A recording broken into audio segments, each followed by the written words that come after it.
दोस्तों आपका आज के यानी 9 जुलाई 2020 के मार्केट एनालिसिस के वीडियो में। दोस्तों कल के डेटा के बेस पे हम लोग का व्यू यही था कि अगर मार्केट गैप अप खुलता है तो उसके बाद वहीं पे वो एक रेंज में रहेगा at least in the first half, और उसके बाद एक ब्रेकआउट आ सकता है। टाइमिंग हमें सर्टेन नहीं रहता कि कब तक वो रहेगा, क्योंकि कॉल और पुट दोनों राइट कर रखी थी प्रोज ने, तो जब तक उनको सफिशिएंट प्रीमियम मीटिंग नहीं मिल जाती तब तक वो रेंज में रखते हैं मार्केट को। उसके बाद वो जैसे ही अपनी थोड़ी सी कवरिंग स्टार्ट करते हैं नीचे के लेवल पे, तो वहाँ पे मौका मिल जाता है स्मार्ट मनी को, मार्केट को डेटा के हिसाब से पुश करने का। और कल के डेटा के हिसाब से मैंने शेयर किया था आप लोग के साथ कि ऊपर की तरफ ही अपमूव आएगा, और यहाँ तक कि बिल्कुल लास्ट मिनट्स तक मार्केट ने अपमूव दिया। आई होप आप लोग को फ़ायदा हुआ होगा, आप लोग को शायद प्रॉफिट हुआ होगा। अगर हुआ है तो प्लीज़ कमेंट करके शेयर करें और मेरे को कमेंट्स में भी फीडबैक दें। चलिए दोस्तों, अब सीधा चलते हैं डेटा की तरफ। तो आज का डेटा हम लोग देख लेते हैं। दोस्तों उससे पहले एक छोटी सी अपील, 2 दिन रह गए हैं सिर्फ, तो जिन लोगों ने वेबिनार अभी तक साइन अप नहीं किया है और उन लोग को मेरे नॉर्मल वीडियोस अच्छे लग रहे हैं, एक बार वेबिनार अगर करेंगे तो मुझे भी बहुत अच्छा लगेगा कि मेरे काम को एक्चुअली में अप्रिशिएट किया जा रहा है। और जिन लोगों को लगता है कि हम एक सेशन में शायद नहीं इतना कर पाएंगे, तो कोई प्रॉब्लम नहीं है। जो लोग अगर नहीं एक बार में समझ पाते चीज़ों को या स्ट्रेटजीज़ को, तो उनको मेरे यहाँ पे 2 बार या 3 बार भी करने का कोई प्रॉब्लम नहीं है। I don't charge anything extra, तो आप वो कर सकते हो, कोई उसमें इशू नहीं है। और आप लोग का एक व्हाट्सएप ग्रुप भी क्रिएट किया जाएगा immediately after the webinar is over. तो उस व्हाट्सएप ग्रुप में भी आप लोग को मैं डेली बेसिस पे अपना फीडबैक और ड्यूरिंग इंट्राडे ऑल्सो वो मैं शेयर करता रहूँगा। सो ये कुछ चीज़ें हैं जो मेरे को आपके साथ शेयर करनी थी। चलिए अब मैं सीधा डेटा पे आता हूँ आपका टाइम वेस्ट किए बिना। आज दोस्तों रिटेल क्लाइंट्स ने काफ़ी अच्छी सेलिंग करी है इंडेक्स फ्यूचर्स में, और जो उनका पॉजिटिव था वो पॉजिटिव से अब वो नेगेटिव में आ गए हैं। सो 2 दिन पहले ऑलमोस्ट इतना नंबर उनके पॉजिटिव था। अभी आज उन्होंने काफ़ी अच्छी अराउंड 14,000 कॉन्ट्रैक्ट्स की सेलिंग करी है इंडेक्स फ्यूचर्स में, तो अब वो 12,600 कॉन्ट्रैक्ट्स शॉर्ट आ चुके हैं मार्केट में। और ये किसने बाय किया है? ये बाय किया है एफआईज ने। तो आज एफआईज 7,000 थे 2 दिन पहले कॉन्ट्रैक्ट्स लॉन्ग, और अब इतनी अच्छे लॉन्ग हुए, और वो भी प्योरली लॉन्ग्स ऐड हुए हैं मोस्टली। तो ये काफ़ी अच्छा है मार्केट के लिहाज से। लेकिन अभी एक कैच बाकी है, वो आप देखेंगे तो आपको पता लगेगा। सो प्रोज ने आज फिर और कुछ शॉर्ट्स ऐड किए हैं, जिसके चलते 2,000 कॉन्ट्रैक्ट और शॉर्ट किए हैं। अब रिटेलर्स ने इसके बाद क्या किया है, रिटेलर्स ने कॉल्स भी राइट कर दी हैं, तो नेट उन्होंने 95,000 कॉल्स आज बेची हैं, तो जिसके चलते अब वो 46,000 कॉन्ट्रैक्ट्स अब नेट सेल में खड़े हैं अब रिटेलर्स। और एफआईज ने अपनी कॉल्स आज बेची हैं, मोस्टली ये शायद एक्सपायर हुई होंगी, लेकिन फिर भी वो नेट बाय कर सकते थे, और नेक्स्ट एक्सपायरी की तो उन्होंने नहीं करी है। अब प्रोज की जो कॉल्स हैं वो एक्सपायरी के चलते एग्जॉस्ट हो गई हैं।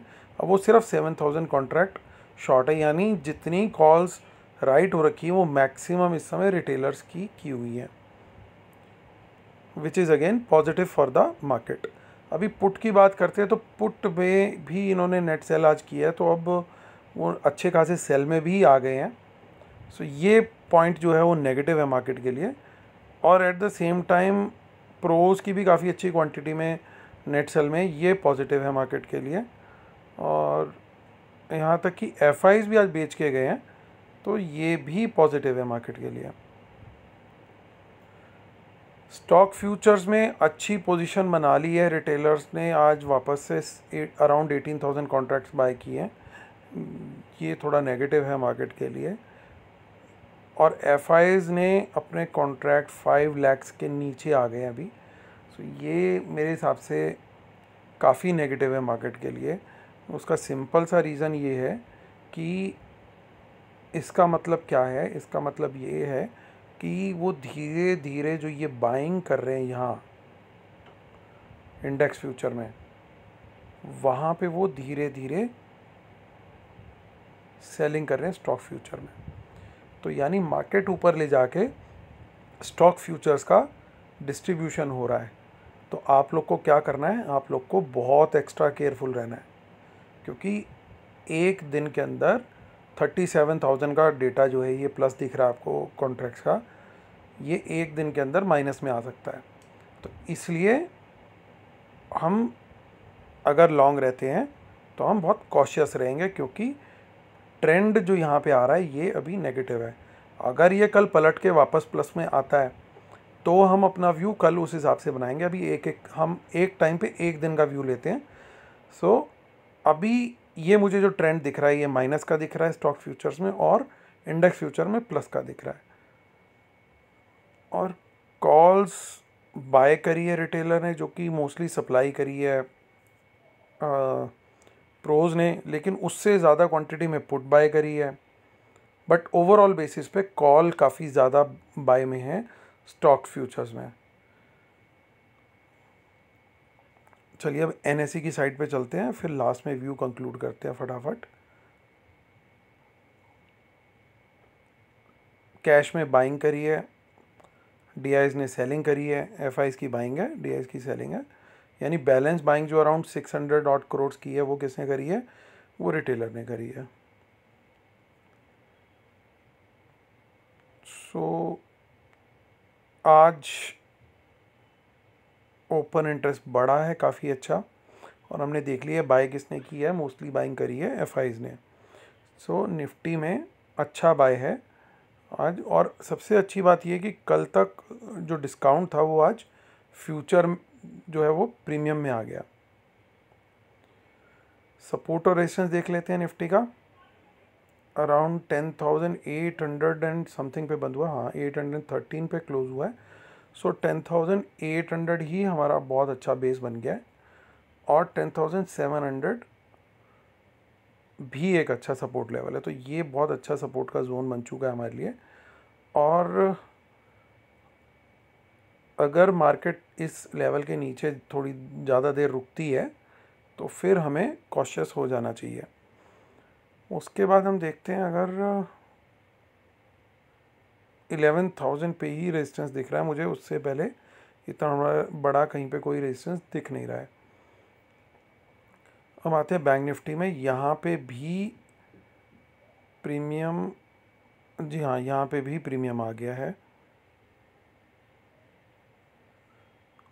और यहाँ पे कोई मेजर चेंज नहीं है ओपन इंटरेस्ट में, तो इसको हम इग्नोर कर देंगे।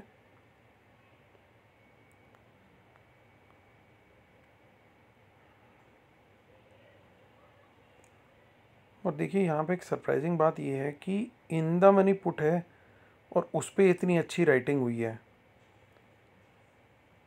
सो ये होना हो कल एक थोड़े बहुत गैप अप की उम्मीद है शायद स्मार्ट मनी को। तो ये मुझे लगता है ये प्रो ने करी है राइटिंग। तो कल हम एटलीस्ट इस लेवल के ऊपर गैप अप होने चाहिए, ताकि जो कॉल राइटिंग रिटेलर ने करी है वो भी ट्रैप होगी और पुट राइटर भी इमीडिएटली बेनिफिट में आएगा। और उसके बाद हमें रेजिस्टेंस मिलेगा 23,500 पे, और नेक्स्ट स्पॉट होगा 24,000 का। उसके बीच में कहीं कोई लेवल्स मुझे इतने स्ट्रॉन्ग नहीं दिख रहे हैं। तो अब वीडियो कंक्लूड करते हैं। डेटा दोस्तों ओवरऑल पॉजिटिव है, बट स्टॉक फ्यूचर्स का जो कंसिस्टेंट रिडक्शन है एफआईज का, वो ये स्टोरी क्लियरली बता रहा है कि ये मार्केट को पंप करके डिस्ट्रीब्यूशन चल रहा है स्टॉक फ्यूचर्स का। और ये आप लोग को मैं काफ़ी टाइम से शेयर भी कर रहा था कि इनके इतने फ्यूचर्स लॉन्ग हैं, तो कुछ बड़ा ये लोग प्लान कर रहे हैं। और वो बात है जब निफ्टी शायद 97-9800 के लेवल के आसपास था, तो वहाँ से हम कितना ट्रेवल करके आ चुके हैं। तो अब ये यहाँ पे स्टॉक फ्यूचर्स का डिस्ट्रीब्यूशन चल रहा है, और वो डिस्ट्रीब्यूशन एब्जॉर्ब कौन कर रहा है वो आप देखिए। वो डिस्ट्रीब्यूशन एब्जॉर्ब कर रहा है रिटेलर। 2 दिन पहले तक 1,97,000 थे और आज हो गए 2,28,000। तो हमें थोड़ा सा कॉशियस रहना है। हो सकता है ये कल नंबर एफआईज का वापस बढ़ जाए अगर उनके दिमाग में निफ्टी और बैंक निफ्टी को लेकर और बड़े टारगेट्स हैं तो, लेकिन हम डेटा के हिसाब से चलेंगे क्लियरली कि ये मार्केट अभी पंप एंड डंप बन चुका है। तो हम अगर कल का डेटा जो मेरे को दिख रहा है अपेरेंटली वो क्लियरली बहुत बुलिश है, लेकिन हम स्ट्रिक्ट स्टॉप लॉस के साथ काम करेंगे और प्रॉफिट आने पे ट्रेल करेंगे, क्योंकि जब घूमेगा मार्केट तो आपको मौका नहीं देगा उस टाइम पे, ये बात आप ध्यान रखना।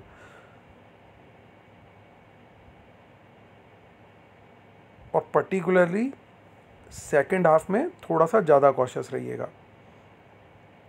तो यही मेरा व्यू था दोस्तों। ऑल्दो डेटा देख करके ऐसा लग रहा है कि निफ्टी ज़्यादा तेज़ रहेगा, वहाँ लॉन्ग बिल्डअप दिख रहा है, लेकिन मेरा दिल ये कह रहा है कि बैंक निफ्टी में भी कोई बड़ा मूव आ सकता है। कई बार डेटा वैसा दिखाया जाता है हमें जैसा वो दिखाना चाहते हैं, लेकिन कभी कभी सिचुएशन कुछ और भी होती है, इसलिए पॉसिबिलिटी है कि बैंक निफ्टी भी आउट परफॉर्म कर जाए, but strictly as per data Nifty will outperform. तो देखते हैं कल क्या होगा, डेटा करेक्ट होगा या गट फील करेक्ट होगा, दोनों में से एक चीज़ करेक्ट होगी, बट देखते हैं कल क्या निकल के आएगा सिचुएशन। और डिस्क्लेमर देना चाहूँगा कि नॉलेज शेयरिंग जो है वो एजुकेशनल पर्पसेस के लिए है, कोई बाय सेल कॉल नहीं है। आप प्लीज़ अपने फाइनेंशियल एडवाइज़र को कंसल्ट करें, कोई भी एक्शन लेने से पहले स्टॉप लॉस ज़रूर रखें, ट्रेल करें, प्रॉफिट में आने पे वर्ल्ड मार्केट के साथ उसके ट्रेंड के हिसाब से ट्रेड करें, और मार्केट इम्पैक्टिंग न्यूज़ को वॉच आउट करें। और वेबिनार की डिटेल्स दोस्तों अब सिर्फ 2 दिन रह गए हैं, 11th और 12th को है। जो लोग इंटरेस्टेड हों मुझे जल्दी से जल्दी कांटेक्ट करें। ऑलरेडी जिन लोगों ने साइन अप किया है उनको मैंने सीक्रेट सॉस हमारी स्ट्रेटजी है वो मैं शेयर करता हूँ, उससे काफ़ी अच्छा रिज़ल्ट आ रहा है उन लोगों को। तो आप भी मुझे जल्दी से जल्दी कांटेक्ट करें ताकि आपके साथ भी मैं वो शेयर कर सकूं। चलिए दोस्तों, इसी के साथ मैं वीडियो ख़त्म करता हूं और आप लोग के लिए प्रे करता हूं कि कल आपका काफ़ी प्रॉफिटेबल डे जाए और आपका दिन भी बहुत सुखमय हो। चलिए दोस्तों, गुड बाय, टेक केयर।